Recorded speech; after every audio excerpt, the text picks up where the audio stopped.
Cameron Crowe reflects on the 1979 interview he conducted for Rolling Stone with Joni Mitchell and calls it the best of his career. At the time, Mitchell had refused to speak to the magazine for 8 years following hurtful coverage. Crowe, then a young reporter, pursued her for nearly 7 years before finally landing the assignment.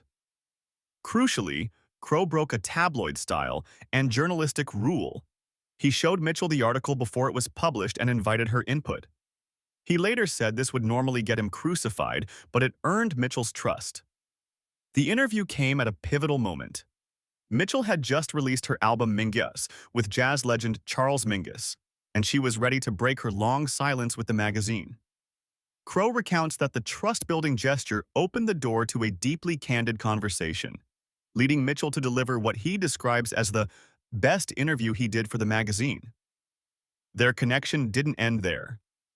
Over the years, Crowe and Mitchell became friends, collaborating in discussions and interviews beyond the original piece, including a 2021 interview for the Los Angeles Times and her attendance at the 2022 opening of the musical adaptation of his film. Crowe's new memoir, The Uncool, dives into this pivotal interview and his early years as a teenage rock journalist, providing context and reflection on why that moment still stands out. In short, the story highlights how breaking a seemingly small rule, giving an artist review access, led to one of the most meaningful interviews of his career, forging a relationship built on respect and authenticity.